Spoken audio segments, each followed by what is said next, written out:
On August 2020, a private company took control of one of Italy's biggest clubs with one main objective in mind: return the club to the most prestigious competition in European football, the Champions League, and compete for the Italian league title. It's safe to say this just hasn't been the case. Inconsistencies in management has prevented them from reaching their goals. Have they made mistakes? Of course.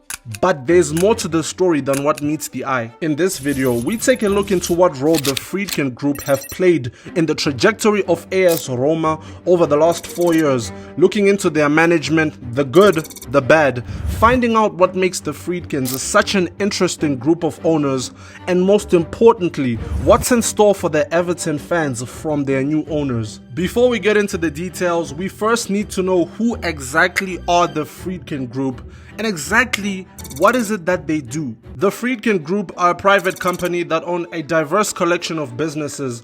They own different businesses that operate in different industries, including entertainment, hospitality, and of course the main one, sports. The company is led by Dan Friedkin. He's been tasked with the role of chairman and CEO of the company. But enough of that, we are here for the football. In 2020, Dan Friedkin pushed for the takeover of Italian giants A.S Roma, and the Friedkin Group ended up paying 591 million euros to complete the purchase of the club. In their first season, Roma managed a 7th place finish, making it to the Europa League semi-finals under manager Paulo Fonseca. By no means was this a bad first season, but these results weren't good enough in the eyes of the new owners, and drastic changes needed to be made. At the end of the 2020-2021 season, the manager Fonseca stepped down from his position as manager and was replaced by the special one, Jose Mourinho. This was the first major move the owners made since purchasing the club, and boy, what a move it was. Now, was it fair to sack Fonseca? Well, that depends how you look at it. Under Fonseca, the team had defensive problems, they did struggle getting results against their top 4 rivals, and just an overall lack of consistency from the team. But to give him credit, he did manage an appearance in the Europa League semi-final. The new owners wanted to hire their own manager and stamp their authority on the club. They showed no hesitation in making the calculated decision to part ways with Fonseca. But this wouldn't be the last time the owners would make such a drastic decision. This was only the start, but keep up with me, there's so much more you need to know. The appointment of Jose Mourinho took the entire world by storm and revealed the newfound ambition and intent from the new owners. The Friedkins weren't just making moves on the pitch, off the pitch, they were changing every aspect on how the club was run. Friedkin Group focused on a long-term strategy through building stable foundations for Roma to sustain their success. They were making smart investments, prioritizing in youth development, and making use of the free transfer market. They drastically reduced the club's debt to ensure that the club do their best in complying with UEFA's financial fair play, and were focused on improving the commercial growth of the club. In Mourinho's first season in Rome, he made history, winning the club the inaugural UEFA Conference League, their first trophy in 14 years. Before this historic feat, the last time Roma won a trophy was back in 2008, where they managed a Coppa Italia win.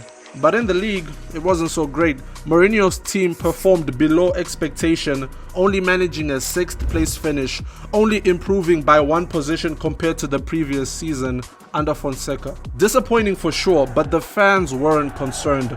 Mourinho had given the fans something that they hadn't had in 14 years. In the eyes of the fans, Mourinho could do no wrong. Second season in Rome, another historic feat for Jose, taking the club to a Europa League final, only losing on penalties. Heartbreak, but yet another step in the right direction for the club. But it was the same situation in the league, another 6th place finish for Jose Mourinho and Roma. The owners were growing impatient because the goal has always been to qualify for the Champions League, something Mourinho had now failed to deliver in 2 seasons at the club. Third season, the owners bought in Lukaku and Renato Sanchez in the transfer window to help Mourinho and the team qualify for the Champions League. Surely this would be the season that Roma would qualify for the top 4 under Jose Mourinho and finally putting to bed the Mourinho third season curse. And we all know what happened. After a string of bad results, Mourinho was sacked with the club in 9th place. This was a ruthless decision made by the Friedkins, and the fans didn't take it too well. They were disappointed, heartbroken, and there was just an overall sense of frustration. What makes this decision even harder for the fans was that Jose Mourinho was only 5 points away from the top 4 by the time he was sacked. Surely he just needed more time to get everything back on track. But the owners had different ideas. It was back to the drawing board for the Friedkin Group, but only this time they had to deal with a major problem. The fans weren't pleased by the recent decision making, so the owners played a genius tactic. They knew that their next manager needed to be someone who understood the club and more importantly understood the fans, and decided to bring in club legend Daniele De Rossi. Many questioned the appointment at the time, but De Rossi proved his worth, winning over the fans, guiding the club to a Europa League semi-final and leading the club to a 6th place finish.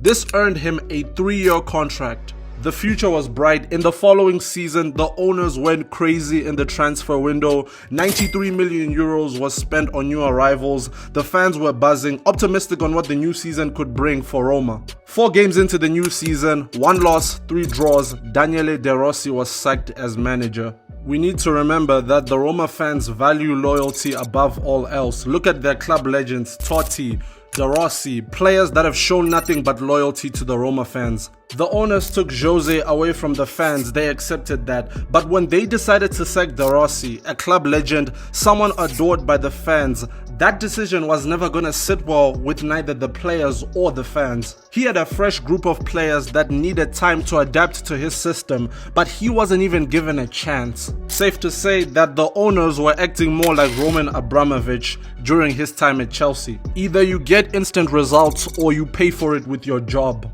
The next manager they hired almost had an impossible job, having to deal with the fans but also a group of impatient owners.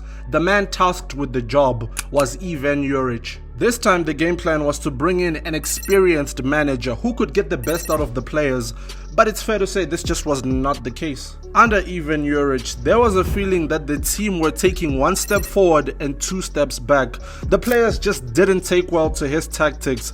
There were questions over his man management of players like Paulo Dybala and Matt Hummels. I think the Roma fans said it best. It's an unfortunate thing to see, to see Juric go out the way he did. This was a mutually destructive relationship.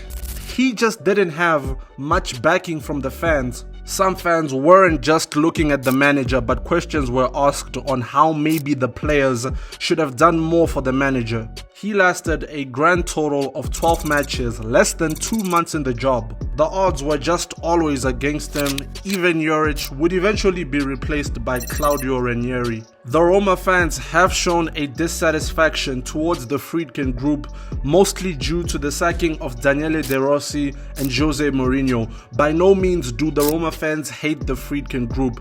They just feel disappointed and frustrated with all the recent managerial changes.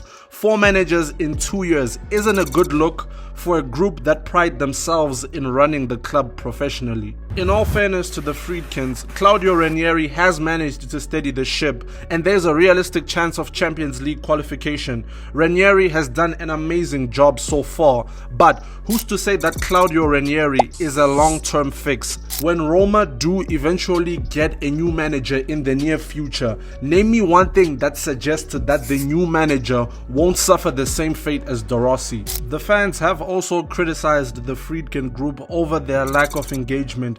The Friedkin Group do not constantly involve themselves with the media.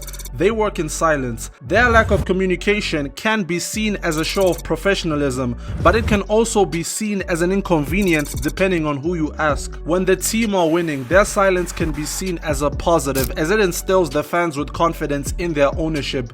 But when things aren't going so well, this can lead to the fans feeling frustrated by their lack of communication. But it doesn't just end there. There's more you need to know on the Friedkin Group. On the month of July 2024, the Roma management team faced major backlash from the fans over a newly released tracksuit that featured the colors resembling their city rivals Lazio. How this was even authorized, I will never know. The tracksuit featured a light blue color associated with their arch rivals Lazio. This led to criticism from the Roma fan base and a feeling that the owners didn't understand the values of the club. Now look, the Friedkin Group haven't handled some situations in the best way possible, but don't let these inconsistencies fool you for even 1 second. You cannot doubt the commitment that they've shown the club. In the 2021-2022 season, the club had the second highest expenditure in the league, with 132 million euros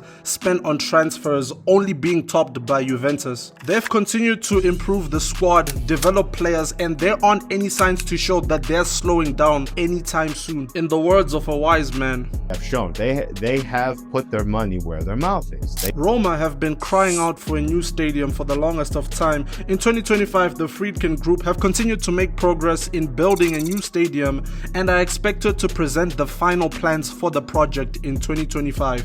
Construction is expected to start between late 2025 and early 2026, but take that with a grain of salt.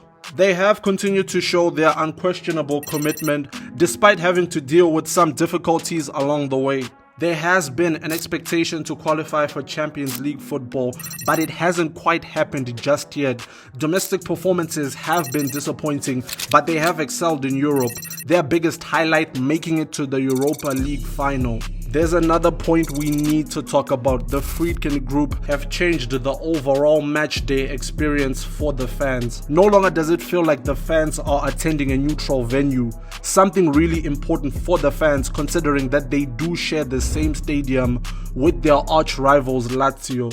Not just that, but they've made it easier for tourists to attend games by making it easier to purchase tickets on match days, showcasing their continued efforts to improve the overall commercial success of the club. In response to the tracksuit controversy I spoke of earlier in the video, the Friedkin Group have told Adidas to withdraw the tracksuit from sales, and it's been reported that they took disciplinary action against their chief commercial and brand officer. This further emphasizes that they do care in adhering to the club's values. One point I really want to give the owners some credit is how they continue to hire managers that at least have some connection to the club.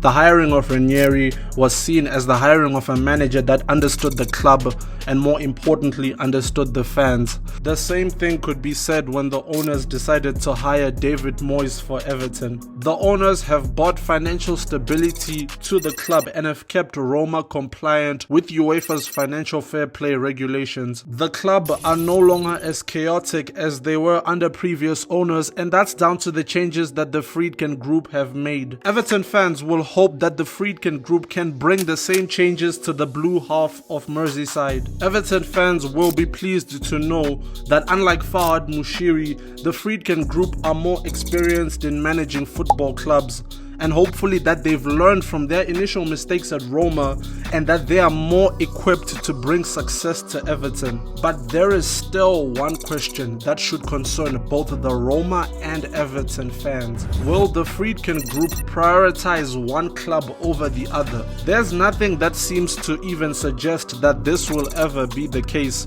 Between the sheer amount of money that the Friedkins have and all their endless resources, they have the financial power to support both clubs. To add the cherry on top, Dan Friedkin is on the European Club Association board, giving him influence in regards to footballing matters, reassuring his commitment to ensuring that both clubs are at the top of their game. Let me know in the comments who's going to qualify for the Champions League first, between Everton or Roma. Big shout out to you guys for liking, subscribing, and letting me know your thoughts in the comment section.